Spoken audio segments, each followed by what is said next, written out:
Bonjour à tous, bonjour. Alors, bienvenue sur le plateau de la Team Choc de l'église du Centre de la Restauration Divine. Alors, nous sommes ici pour plusieurs sujets.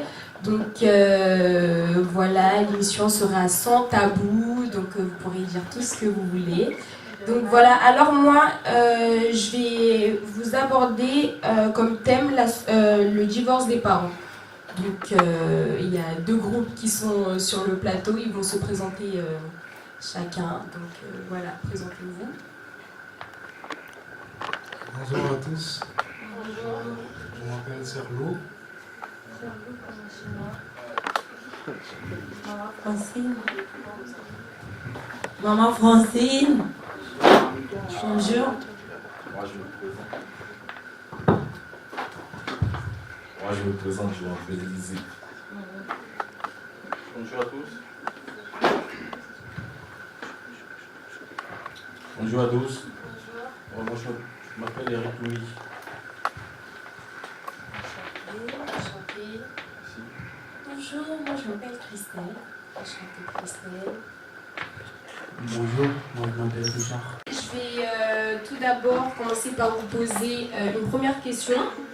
Vu que c'est sur le divorce des parents, donc ça veut dire qu'il y aura trois grands thèmes, donc c'est-à-dire le mariage, le divorce et les conséquences sur la vie des enfants.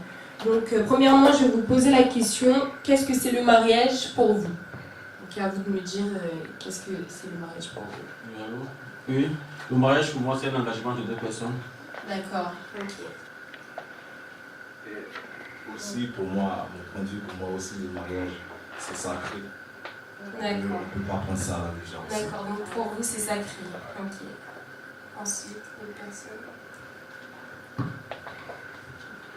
Moi je peux dire que c'est un engagement entre deux personnes et qui ont le droit de l'approuver jusqu'au bout, quoi. D'accord, ok. Une autre personne? Oui, moi je dirais, je rajouterais que j'appuie sur ce que Élisée il a dit.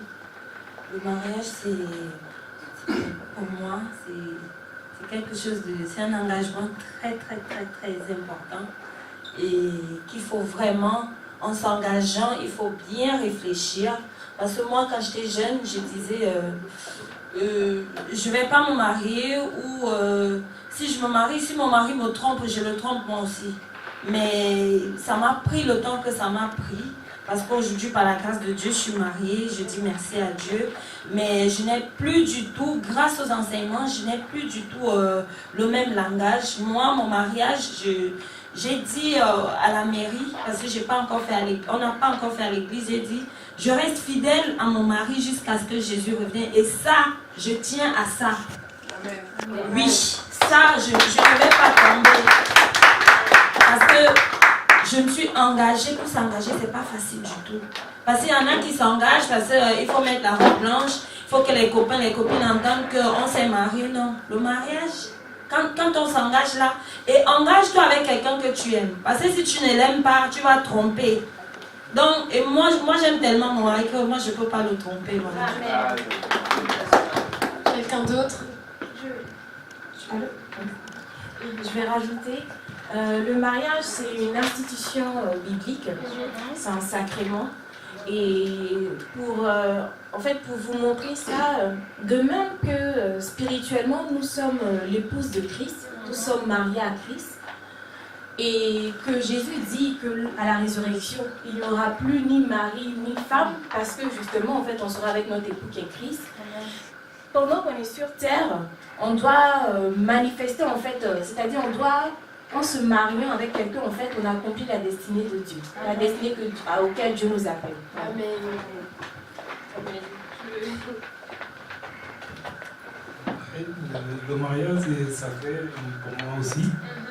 Et c'est important et c'est difficile pour les deux. Il faut du courage.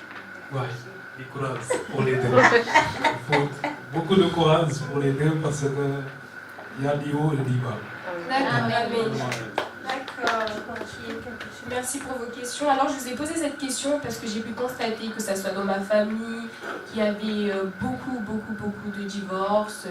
Il y avait énormément un grand taux de divorces. Donc, je voulais savoir pour vous ce que signifiait le mariage. Donc moi, la définition du mariage que j'ai pu entre guillemets me faire, c'est le mariage est un sens premier de l'union de deux êtres, hommes et une femme, pour s'accompagner et s'aimer toute la vie. Peu après la création de l'homme, Dieu avait en effet déclaré qu'il n'est pas bon que l'homme soit seul. Dans Genèse 2:18. Donc voilà, c'est vrai que pour moi aussi, le mariage, c'est sacré. C'est sacré, c'est important. Et c'est sacré, c'est important. Donc voilà. La deuxième question que je voulais vous poser, c'est qu'est-ce que c'est le divorce pour vous? C'est la question du divorce. Le divorce, pour moi, c'est quand deux personnes choisissent de être ensemble. D'accord. C'est séparé. Simple et efficace. Le divorce, pour moi, c'est la division. C'est le fait de renoncer, de briser l'engagement qu'on a pris devant Dieu et devant les hommes. D'accord. Non, tu peux me dire quelque chose? Non. Non, ok. D'accord. En fait, comme le fait de la vie, hein, c'est deux personnes qui se sont engagées et qui décident de se diviser. D'accord. Oui. Ils se séparent. Voilà. Ok. Élisée.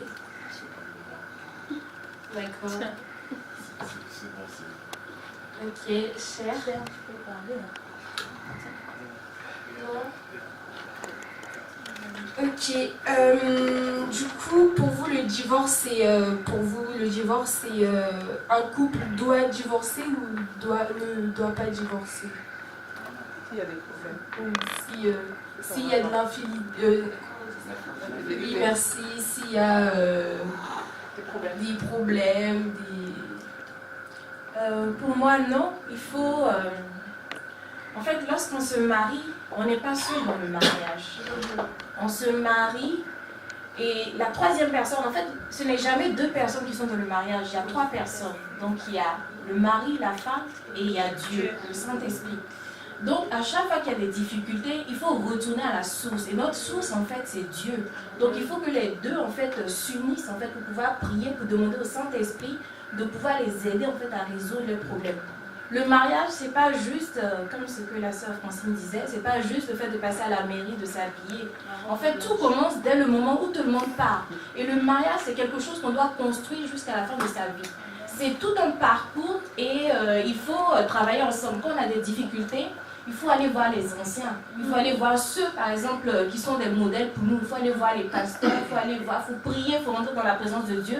Il faut s'appuyer sur la Bible. Le mariage... En fait, c'est deux personnes qui ont été éduquées dans des familles différentes, avec des caractères différents. Et en fait, ces deux personnes doivent cohabiter ensemble. Donc, c'est normal qu'il y a des moments en fait, où il y a des frictions. Mais en fait, Jésus veut que nous ayons en nous en fait, les sentiments qui étaient en lui. L'amour, la patience, la bonté, la douceur. Donc, nous devons travailler. Ça nous permet en fait, de travailler en fait, le caractère, notre caractère, de s'humilier des fois, même si nous avons raison, de pouvoir s'humilier en fait, pour pouvoir être à la ressemblance de Christ. D'accord, donc je reviens sur ce que tu as dit, il faut retourner à la source. Ça veut dire, imaginons qu'il y a ton mari qui te trompe, tu ne vas pas divorcer, tu vas pardonner. Non, c'est vrai que dans la Bible, il est écrit que les pharisiens avaient demandé à Jésus, mais Moïse nous a autorisé de pouvoir divorcer. Oui. Jésus a dit oui, effectivement, il vous l'a autorisé à cause de la dureté de vos cœurs, mais sauf pour cause d'infidélité.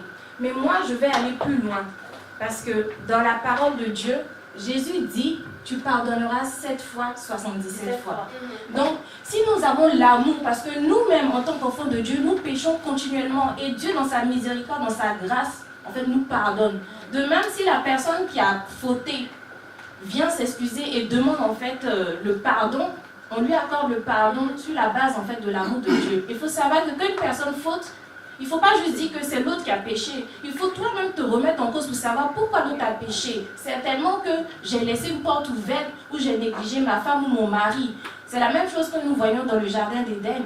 Quand Ève s'est détournée de Adam pour aller manger le fruit. Il faut savoir que Adam était à côté de Ève pendant qu'elle était en train de manger, pendant que le diable est venu et l'a tentée. Adam, s'il avait pour habitude en fait de causer avec sa femme, le diable n'aurait jamais permis, en fait, ne se serait jamais permis de pouvoir en fait parler à sa femme. Voilà. Donc c'est ce que je voulais dire. Ok. Ben, j'aimerais savoir pourquoi alors beaucoup de couples en fait se séparent pour juste un petit problème, juste pour un... Je vais intervenir. Je pense que beaucoup de couples se séparent aujourd'hui parce qu'ils n'ont pas déjà Jésus dans leur vie. Il y a beaucoup de couples qui n'ont pas Jésus, donc qui ne s'appuient pas sur la parole de Dieu. C'est vrai que... Excuse-moi de te couper, mais il y a des couples musulmans aussi qui sont mariés et qui ne se séparent pas. Donc, bon, je vais répondre comme je vais répondre. Je voulais dire, il y a même des serviteurs de Dieu qui se séparent. Pourtant, ce sont des serviteurs de Dieu. Mais moi, je veux dire, je vais parler de moi-même. Il y a quelque temps, je parlais avec quelqu'un, je disais, si je constate, le jour où je constate qu'il m'a trompé, je divorce tout de suite. Après, je suis restée quelque temps après, j'ai dit, moi, je ne me suis pas mariée pour divorcer. Et il y a mon père spirituel au Cameroun, j'ai discuté avec lui. Il m'a ramené dans ce que la sœur Christelle disait tout à l'heure. Ma fille, c'est pas comme ça. Il faut prier. Il faut repartir à la source, à la base. La base, c'est quoi? C'est la Bible, c'est la parole de Dieu. Donc, ça veut dire, tu penses si tu divorces, tu vas plus vouloir te marier. Et sinon, tu te trompes, tu vas divorcer encore. Je vous jure, et là, j'ai appris quelque chose. Moi, je dois seulement, il faut que je prie et apprendre à pardonner aussi et à se supporter. Le mariage, c'est pas facile. Le mariage, c'est pas pour les enfants. Oui. Donc, c'est la parole de Dieu. Je vais rajouter quelque chose sur ce que tu disais. Tu disais que actuellement, nous remarquons qu'actuellement, beaucoup de personnes divorcent, que ce soit chrétiens, musulmans, partout dans le monde. C'est parce qu'en fait, nous identifions mal déjà.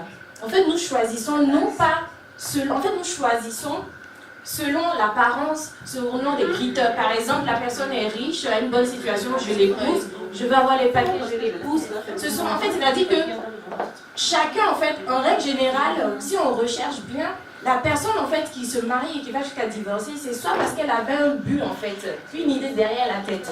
Parce que si tu te maries parce que tu as trouvé la personne, en fait, tu as aimé la personne, c'est-à-dire, tu ne l'as pas aimé pour seulement l'apparence, c'est-à-dire son cœur t'a touché, je pense que tu ne divorces pas.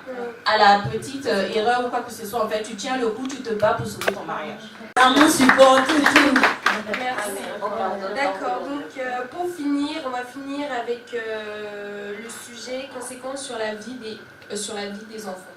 Donc qu'est-ce que le divorce, après la sexualité, qu'est-ce que la conséquence sur la vie des enfants après le divorce des parents? Bon, je vais donner un exemple. Par exemple, moi, mes parents se sont séparés. J'étais encore jeune et je vivais avec ma mère et j'allais en vacances chez mon père. Et quelquefois, quand ma mère avait des difficultés, était triste, elle avait pour habitude de dire c'est à cause de ton père. En fait, oui. En fait, j'étais un peu comme. Quand elle me voyait, elle voyait mon père. Donc, et en fait, j'avais ce sentiment de tristesse. J'aimais plus en fait mon père quand j'étais jeune. J'aimais plus mon père par rapport à ma mère et j'en voulais à ma mère. Et ça a créé en moi en fait un sentiment. En fait, j'avais de l'amertume. Ça a créé de l'amertume. Il y avait des moments où j'étais en joie, des moments où j'étais triste. Et moi, je m'étais dit que moi, plus tard, en fait, je n'allais jamais me marier parce que je refuse, par exemple, de divorcer ou je refuse, en fait, d'avoir à subir cette situation-là. Il a fallu beaucoup de temps avec la parole de Dieu, avec le Saint-Esprit, pour pouvoir guérir cela. Et vraiment, prions beaucoup, en fait, pour les enfants qui sont dans des familles où les parents divorcent et tout ça. Prions beaucoup pour les familles parce que c'est pas facile, surtout si si les enfants sont dans des familles où ils ne connaissent pas Dieu, ils ne connaissent pas Jésus, c'est vraiment difficile. Parce que ça permet, en fait c'est la porte ouverte à toute chose. Or, nous sommes censés être en fait des gardiens, nous devons les protéger, ils sont encore jeunes, nous devons les protéger en fait de ce monde-là. Et l'enfant, au lieu de rester à la maison, du coup, il va préférer aller vers l'extérieur. Et l'extérieur, on sait qu'il y a beaucoup de choses. D'accord, merci. Quelqu'un d'autre a quelque chose à rajouter?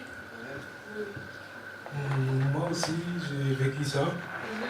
Ma mère et mon père sont divorcés pendant que j'étais petit. Je faisais 4 pattes. Et ma mère m'a ramené dans un village qui s'appelle Joal Fadou. J'ai vécu là-bas, je me suis grandi là-bas, je suis retourné à l'âge de 15 ans, 16 ans, chez mon père. Après, ma mère s'est remariée je suis bien éduqué par mes grands-parents, que Dieu le regarde dans son paradis. J'ai énormément vécu des choses difficiles, mais à cause de mes grands-parents, tout va bien. Tout va bien et maintenant je me sens plus à l'aise que d'avant. D'accord. Élisée, tu as quelque chose à rajouter? Oui, ça peut préparer comme cher. Mais moi, ce que je veux dire, peut-être ça va paraître bizarre, mais après, chacun peut l'interpréter à sa façon. Parce que moi, perso, je ne connais pas mon père. Je l'ai vu à peine 2-3 fois de ma vie. Après, je ne peux pas dire vraiment c'est mon père. Après, pour moi, c'est mon grand-père et ma grand-mère. C'est avec eux que je suis grandi. C'est eux, pour moi, qui étaient toujours mes parents, mes vrais parents. Avec mes oncles, ils étaient toujours là pour combler ce manque que j'avais quand j'étais petit, quand je voyais que mes cousins et mes amis et leur père étaient tout le temps là avec eux, faire des sorties. Et Dieu m'a donné cette opportunité parce que j'avais toujours des tontons que j'ai considérés comme mon père. Après, je peux comprendre, il y a des gens, ils ont de la rancune envers leur père ou il y en a qui, quand ils étaient petits, ils se sont abandonnés. Il y a un moment, moi j'étais comme ça, j'avais grave la haine contre mon père. Et je ne vais pas mentir, il y a des moments jusqu'à de nos jours, des fois quand je pense, quand je reste à la maison, quand je suis seul, je pense à mon père, je ne sais pas, j'étais bizarre qui passe dans ma tête. Je me suis dit, si je le rencontre, qu'est-ce qui va se passer? S'il va me parler mal, peut-être je vais me mettre un coup de poing, peut-être je vais me taper avec lui. Après, en parlant de ce qu'il a avec mes amis, ils m'ont donné des super conseils. Et Dieu a envoyé des super amis sur mon chemin. Et de nos jours, tous les jours on parle, on en discute de tout et de rien. Ils m'ont dit non, il ne faut pas trop penser à ça, il faut penser à ton futur, tout ça, etc. C'est pour ça que ça m'a permis d'aller vers l'avant et ça m'a permis de rester fort aussi. À mon père, je ne l'ai jamais vu, depuis 2008, je ne l'ai jamais vu. Non, je dirais 2010, je l'ai vu. 2010, je l'ai vu qu'une seule fois avant les séismes. Après tout ça, depuis 2010, ça fait déjà 8 ans, je ne l'ai plus vu. Après, pour moi, c'est pas mon père aussi, c'est mes grands-parents et ma mère qui sont ma mère et mon père. Après, pour moi, j'ai pris tout le temps pour qu'il soit en bonne santé, pour qu'il vive. Le jour qu'il me verra comme ça, il va dire putain, je te connais. T'as quelque chose à rajouter? Non. Je vais ajouter quelque chose. D'accord. Aussi pour te faire un petit témoignage. Moi, j'ai vécu un peu ce genre de vie, mais pas vraiment. Moi, je suis né de ma famille. J'ai 2 petits frères derrière moi, j'ai 4 petites soeurs. Donc j'ai perdu un peu maman très tôt. Quand j'ai perdu ma mère, mon père m'a dit mon fils, moi je n'avais pas décidé après la mort de ta mère, je pourrais épouser une autre femme, mais c'est arrivé comme ça. Mon père fut un ancien douanier au pays au Cameroun. Après quand j'ai perdu ma maman, j'avais 6 ans. C'est après que mon père me raconte son histoire. Et c'était très choquant. Mon père me fait comprendre que mon fils, j'ai perdu ta mère par accident, mais je n'ai pas voulu, c'est arrivé comme ça. Après la mort de ma maman, mon père a pris 2 femmes à la fois. Parce qu'au Cameroun, quand tu as de l'argent, tu es permis de tout, tu es un peu, tu vois. Il a pris 2 femmes, il a épousé 2 femmes. Ces femmes sont arrivées dans le foyer. J'étais comme quoi, mes petits frères, c'était une galère totale. Une galère totale.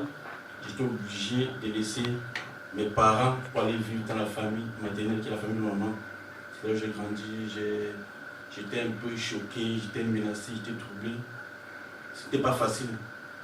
Pour dire bref, que la séparation des parents, c'est un choc qui fait très mal pour les enfants.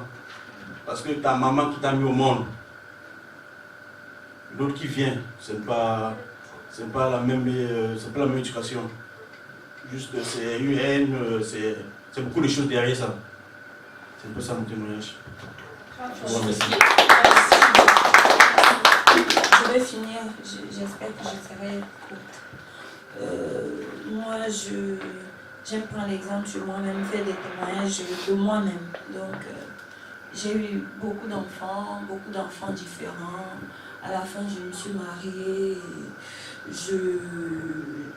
Je pense que, et je sais que le divorce n'est pas bien. J'avais jamais été mariée. Quand je parle du divorce, c'est par rapport à que les papas, ils étaient vraiment pas, ils n'étaient pas là. Je ne vais pas dire pas vraiment, ils n'étaient pas là. J'ai toujours élevé mes enfants toute seule. Et comme la sœur Christelle disait tout à l'heure, ma fille qui a subi ça, c'est Sephora. Je voyais le papa de Sephora au travers de Sephora. Et Sephora, elle prenait tout. Je lui disais tout. Ton père, tu es comme ton père, ta tête. Comme ton père, ton visage, comme ton père, machin, truc. Donc c'est très très très dur pour les enfants. Et je pense qu'à un moment, ma fille c'est une personne qui ne parle pas, Naomi elle n'est pas blablabla comme moi. Et elle était avec moi parce qu'on a galéré ensemble, Naomi et moi.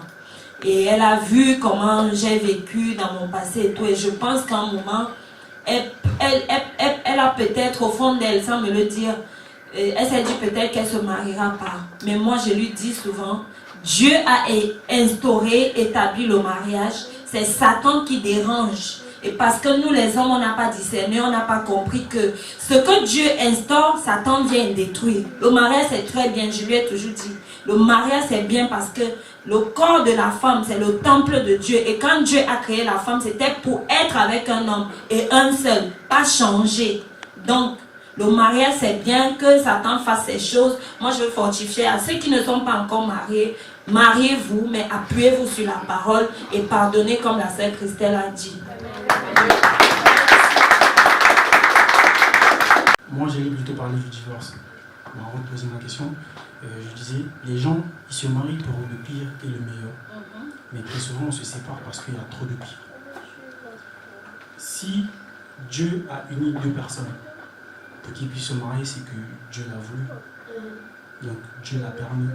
Donc, Dieu a permis que vous puissiez partager vos moments de galère, comme on dit, entre les griffes. Mais, moi, ma question était plutôt, si Dieu a permis votre mariage, si Dieu a permis que vous puissiez partager votre vie jusqu'à la fin des jours, pourquoi se séparer? Et quand les gens se séparent, après avoir promis à Dieu, est-ce que c'est Dieu qui tolère ça? C'est ma question. Je ne sais pas qui va répondre, mais c'est ma question. Moi, je vais être de ton bout. Après, vous savez, après, même quand vous avez trouvé la bonne personne et vous êtes heureux avec, parce que Dieu aussi il aime mettre ses enfants à l'épreuve. Amen. C'est pas en étant avec la personne, tout déroule bien, que vous êtes bien dans votre corps. Dieu va créer des obstacles, des surprises sur votre chemin. Parce que nous, on n'est pas parfaits. Nous sommes tous des pécheurs ici. C'est pour ça qu'on vient, on prie à chaque fois pour demander pardon à Dieu, pour avoir une vie meilleure et un futur proche qui sera encore plus que ce que nous avons espéré.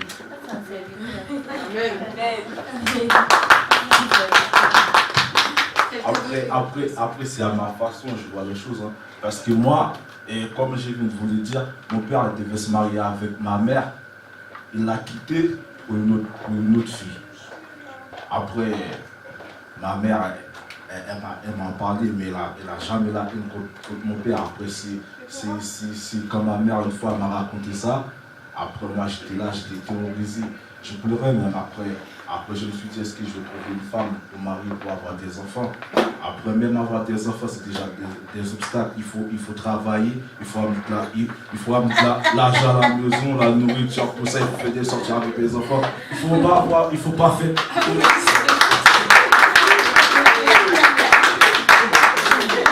C'est pas bien, c'est bien ça. Il faut pas avoir des enfants qui grandissent tout seuls. Parce que moi j'ai grandi sans mon père, je sais qu'est-ce que ça fait, il faut faire des sorties avec les enfants. En plus, moi j'ai des amis, il y a plein de preuves, tu vois. Après, il faut regarder les bons côtés, et les mauvais côtés. Comme on dit, dans un fruit, il faut manger les bons côtés et le pourri, on met à la poubelle. Parce qu'on est des enfants de Dieu, il va nous mettre tout le temps à l'épreuve pour nous tester. Il faut rester fort, il faut soyez fort. Amen. Pourquoi les gens hypocrites dans la vie? Si tu dis comme ça, moi, je vais arriver. Même si tu es fort, tu as de la motivation. Si tu n'as pas quelqu'un de ton côté qui va te motiver après, tu ne vas jamais y arriver, frère. Il faut avoir tout le temps des bonnes personnes sur ton chemin. Il ne faut pas garder les mauvais amis ou les mauvaises personnes. Même une personne de ta famille peut devenir ton ennemi. Ouais, mon frère, il faut réfléchir. Vous le disiez, Amen. Ouais, c'était bien, moi j'ai aimé. Quelqu'un d'autre a une question? Non? D'accord, ok. Bah merci. Merci. Ah, il y a une question. Moi c'est Léonie. Vous avez dit tout à l'heure, se marier c'est la destinée de Dieu. Donc du coup, si je suis amenée à divorcer, donc du coup pour divorcer c'est renoncer à la destinée de Dieu ou pas? Et avant de répondre à ma question, je voulais juste apporter un petit témoignage pour Élisée. Moi je ne suis pas dans le même cas que toi parce que moi j'ai grandi avec mon père, mais pas avec ma mère. Je n'ai pas connu mes parents ensemble. Mais quand j'étais plus jeune, j'avais également ce sentiment d'abandon parce que j'avais besoin de ma mère et je ne retrouvais pas cet amour maternel avec ma belle-mère. Mais aujourd'hui, avec le recul, je me rends compte que, et je pense que c'est peut-être le cas pour toi, Dieu était avec toi. Dieu est avec toi tout le long. Donc, tu n'as peut-être pas eu la présence d'un père physique pour te donner des valeurs, pour t'inculquer, pour jouer avec toi, cette présence physique. Mais Dieu était avec toi tout le long de tes épreuves. Donc que tu rencontres ton père plus tard, au moins ton père, il est toujours là, il a été et sera toujours avec toi. Du coup, quelqu'un peut répondre à la question? Alors, je vais essayer de répondre à ta question. Alors, à la base déjà, la Bible nous dit que Dieu a endormi Adam et il a pris une partie de Adam pour pouvoir former la femme. Donc ça veut dire que dans chaque homme, il y a un manque. Et ce manque-là, il doit le combler en retrouvant la partie, la partie qui est cachée dans celle qui est censée l'aider. Adam, quand il était dans le jardin d'Éden, il a cultivé tout ça. Et c'est pas Adam en fait qui a dit Adam n'a pas dit qu'il se sentait seul. Il a nourri les animaux, il a travaillé. C'est Dieu lui-même qui a dit, il n'est pas bon que l'homme soit seul. Donc, ça veut dire que Dieu avait déjà projeté qu'il ne voulait pas que l'homme soit seul en fait. Il allait lui créer, il a dit, je lui ferai une aide semblable. Toi, tu peux être motivé, mais il y a des moments en fait où tu baisses. Et il faut quelqu'un en fait qui puisse te soutenir pour te rebooster. Et cette personne-là, c'est la femme en fait. Tu n'auras pas forcément tous les jours tes amis qui seront à côté de toi, mais tu auras ta femme qui sera à côté de toi pour te soutenir. Quand toi tu seras fort et qu'elle sera faible, toi tu vas la soutenir et vice versa. Après, je ne dis pas, c'est vrai que je dis que le mariage, en fait, quand on se marie, c'est pour accomplir la destinée auquel Dieu nous appelle. Je suis d'accord avec toi, mais en partie. Ça veut dire qu'il faut repartir sur la base du mariage. Donc avant de se marier, il faut faire le bon choix. Si moi je me marie pour des mauvaises raisons, peut-être juste parce qu'il est très beau, je suis amoureuse, j'ai le papillon dans le ventre, et qu'au final, tout au long, je me rends compte que cet homme me bat, cet homme ne prend pas soin de moi, enfin, il y a énormément de problèmes. Je pense qu'il vaut mieux divorcer et plus tard se marier avec la bonne personne qui est peut-être la destinée. Donc du coup, je suis d'accord avec toi si le choix il est bon dès le départ, si on est vraiment sûr qu'on se marie pour les bonnes raisons. je pense. Je vais repartir sur ton sujet. Comme je dis, en fait, quand il y a des difficultés, il faut retourner à la parole. Je connais, c'est vrai, en fait, on donne l'exemple de oui, si ton mari te bat, il te maltraite et tout ça. Mais en fait, ne prends pas de décision de toi-même. Parce que c'est toi qui l'as choisi. La première des choses, en fait, c'est que tu dois te tourner, en fait, vers la parole. Je peux te dire aussi qu'il y a des exemples de femmes qui ont été battues par leur mari et tout ça, mais qui ont payé le prix dans la prière et le Seigneur a changé leur mari et grâce à elles, elles ont converti toute leur famille. Donc, il faut toujours retourner à l'origine. Voilà. Moi, je suis musulman. Je peux dire c'est ça, de se marier et d'être divorcé après. Ça peut arriver. Mais dans le cas que ça arrive, qu'on ne souhaite pas, si tu te prends ton initiative de te marier avec quelqu'un, c'est pour aller jusqu'au bout.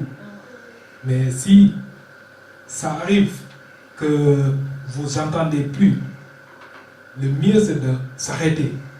Chacun part de son côté, parce que sinon ça va créer des histoires ou je sais pas quoi. Et ça, c'est pas bien. Faut pas briser le cœur d'une personne qui t'aime. Si tu l'aimes pas, il faut lui dire. Il y a des mariages qu'on voit qu'il n'y a pas d'amour. Il n'y a pas d'amour. C'est juste que je veux me marier avec ce type-là ou je veux me marier avec cette femme-là parce qu'elle a ça, elle peut me sortir sur ça. Mais si après tout ça, ça ne va pas...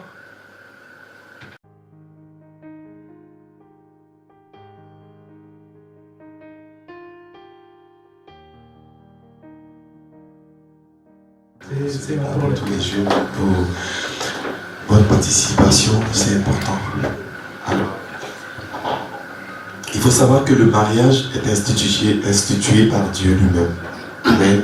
C'est Dieu qui a créé, qui a mis le mariage en place. C'est Dieu qui est l'auteur du mariage.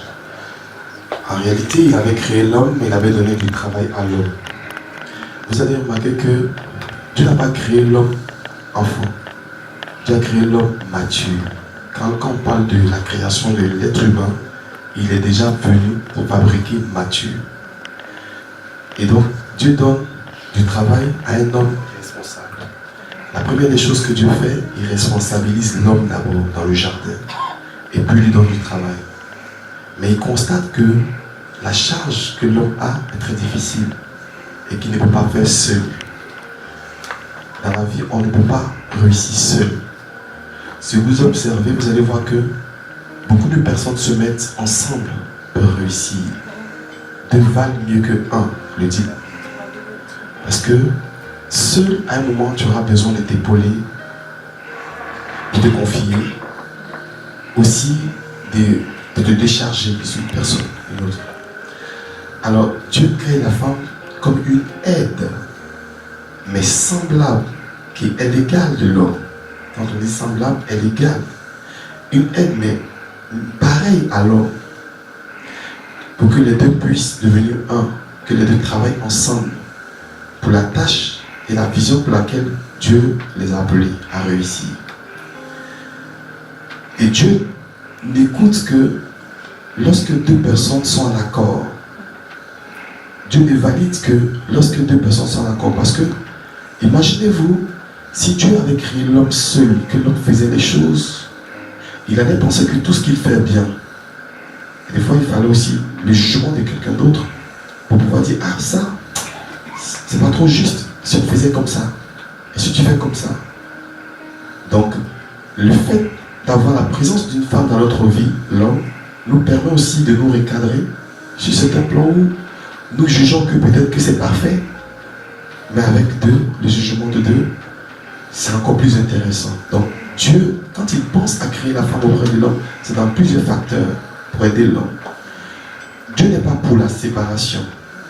Dieu n'a jamais voulu la séparation des hommes. Dieu n'a pas créé pour se séparer et la femme pour se séparer.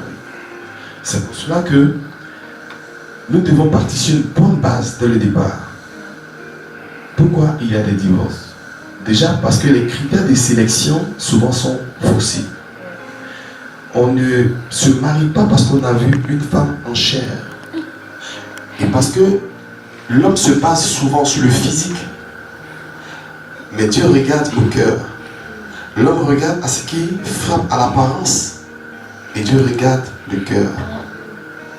Et donc, souvent ce qui trompe les hommes, c'est que l'homme se base sur le physique. Et l'homme dans sa nature aime de bonnes choses.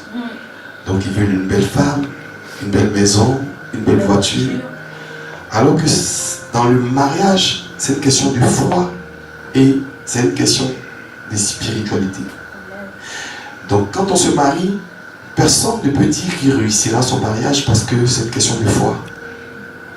Personne ne peut dire qu'il vivra toute sa vie avec cette femme qu'il a épousée, si ce n'est que par la foi que nous le croyons. Maintenant, au cours de cette marche, il faut que vous sachiez que nous avons déjà nos différences. Parce que Dieu nous a créés, vous regardez bien l'homme a des babes, la femme n'a pas des babes. Donc dans notre manière dont Dieu nous a conçus, on est déjà différents. Quand tu vois l'homme dans son caractère, dans sa façon d'agir, quand tu poses une question à l'homme, il ne répond pas si vite. Parce que derrière une question d'une femme, l'homme se pose la question, mais pourquoi en fait elle me pose cette question? Si une femme dit à son mari, chérie, est-ce que tu m'aimes vraiment?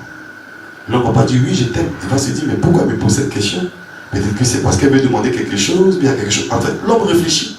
Derrière une question posée, c'est pour ça qu'il ne répond pas vite. Il réfléchit, il analyse. Donc dans notre comportement, dans notre manière d'agir, on ne répond pas des tic ou tac. La femme, quand elle veut quelque chose, c'est que tu suis dit, chérie, je t'appelle, tu viens maintenant. Et l'homme, lui, c'est pas comme ça. La femme a des émotions, la femme a des hormones, et les sentiments de la femme sont comme en dents de scie. Vous voyez? Alors que l'homme, il est lumière. La femme, c'est en dents de scie. Aujourd'hui, elle est contente, demain, elle n'est pas contente. Donc, il y a tout ça. Quand deux personnes décident de se mettre ensemble, il faut apprendre à se connaître véritablement. Il faut connaître ta femme, comment elle est contente, qu'est-ce qui fait qu'elle est heureuse, ce qu'elle n'aime pas, ce qu'elle aime. Tout ça, il faut savoir avant même de vous engager dans le mariage. Il faut que tu apprennes à bien la connaître. Le physique que tu as vu que tu as plu, spirituellement, elle est à quel niveau? Et en plus de cela, il faut aller en profondeur de savoir si vous épousez la même vision, si vous aimez à peu près les mêmes choses. Et même si vous aimez les mêmes choses, il va arriver des fois que vous ne mangez pas les mêmes glaces. Ou bien que vous n'aimez pas les mêmes parfums. Donc, c'est là que revient le sacrifice dans le mariage. C'est-à-dire, où je tue ma volonté ou mes désirs pour l'autre. Ou je m'humilie pour que l'autre fasse. C'est ça aussi l'amour.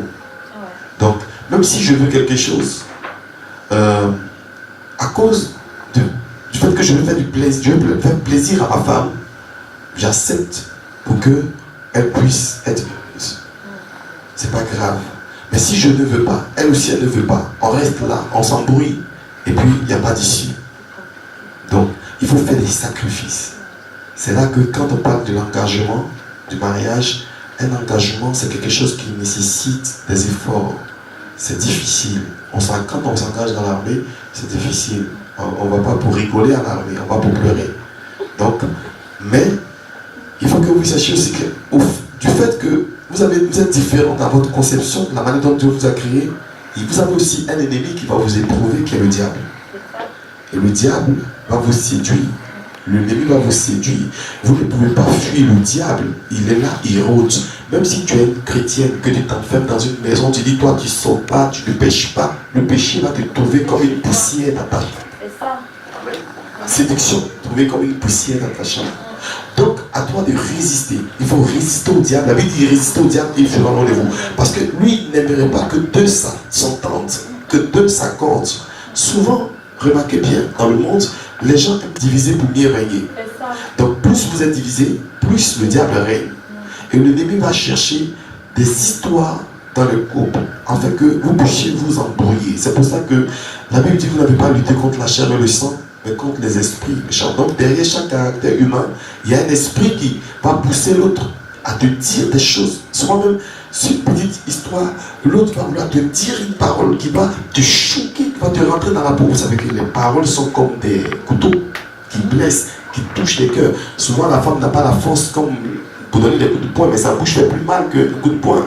Donc, quand les paroles sont lancées, l'ennemi appuie le feu derrière pour activer, pour permettre à blesser l'autre. L'intention, c'est de blesser l'autre. Je vais lui faire plus mal. Et l'autre aussi va vouloir faire plus mal.